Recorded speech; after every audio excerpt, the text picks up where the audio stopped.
Greetings, teachers. Are you ready for more? Because I'm ready to teach you about the digital mastery model of learning.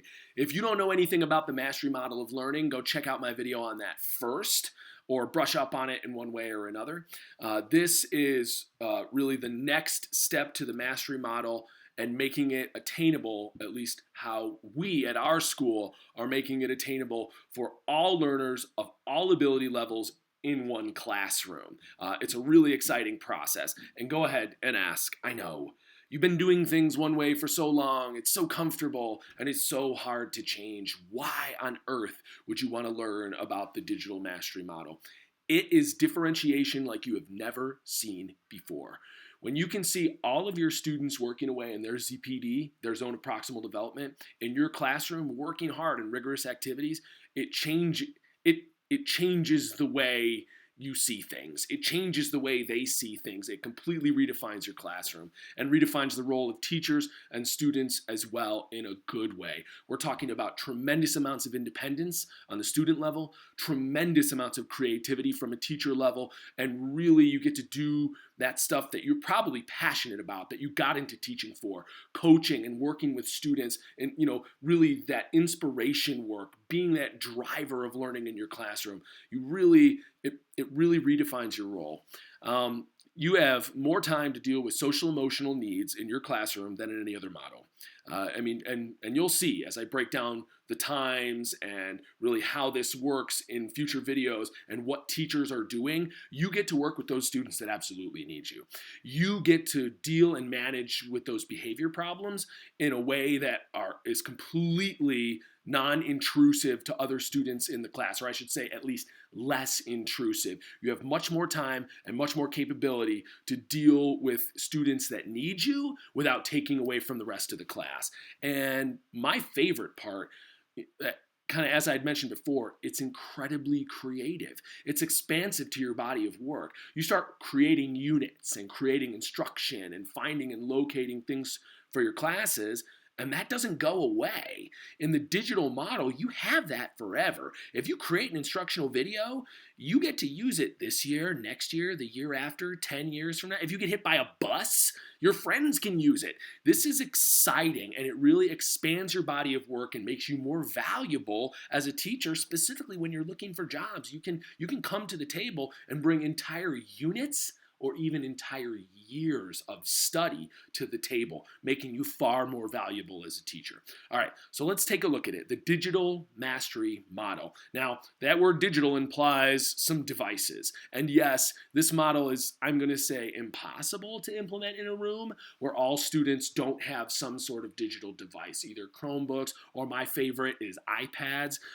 You really need to be working in a one-to-one classroom. So just like the mastery model for learning, the steps are the same, except for they're digital. Instead of teacher-driven instruction, you have digital instruction. Not to say that you're not creating it, and we'll talk more about each one of these steps in depth in future videos, but for now, we're just going to go over the basic overview of it, right? Digital instruction. So something students can access on their devices. Digital skills practice. It's another thing that they can access on their devices, and you can organize in lots of digital realms and learning management systems.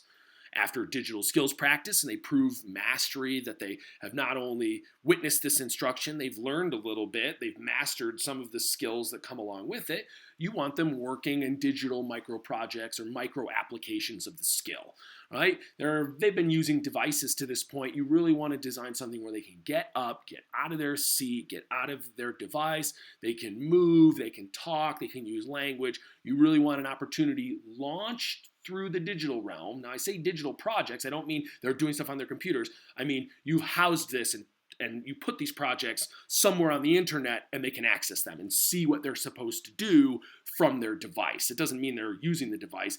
It means that they could be up and moving around the school, up and moving around the classroom. They could be working at project tables. They could be working in other rooms or outside the building entirely, but they get their instruction and direction from the digital world, from some learning management system or somewhere where you've housed these projects online. After they've applied their skills in projects, you want digital assessments. You want students to be able to take these assessments and prove mastery. If they don't, now I set my mastery standards at 90%. If my students don't pass any assessment at 90%, then they get kicked back to digital instruction, or maybe all they need is a little more work with the skill to go back with digital skills practice. And then they will reassess after they feel like they're ready, or maybe after we feel, because it really, you have a lot of time to work with students in a model like this. So really, it's kind of a collaborative effort, talking with the students, deciding, are you ready to take this assessment again?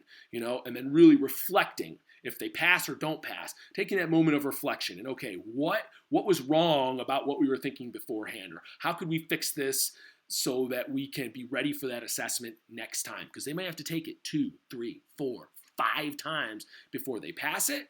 But that's not a heavy lift on the teacher anymore, because this is all in the digital world. Students have access to this, and students drive this model entirely.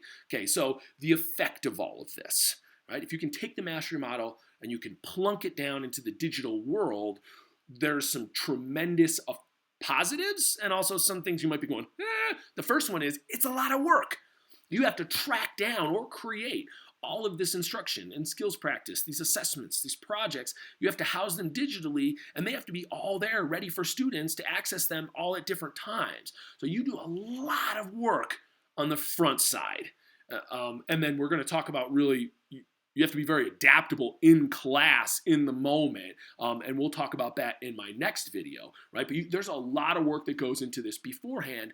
The great part is you get to use it again, right? You may put a lot of effort into creating instruction and skills practice for a unit, and then you can use it with students the year after, and the year after, and the year after, and the year forever. You can share it with teachers. You can collaborate to create different units and share with each other so that it really helps.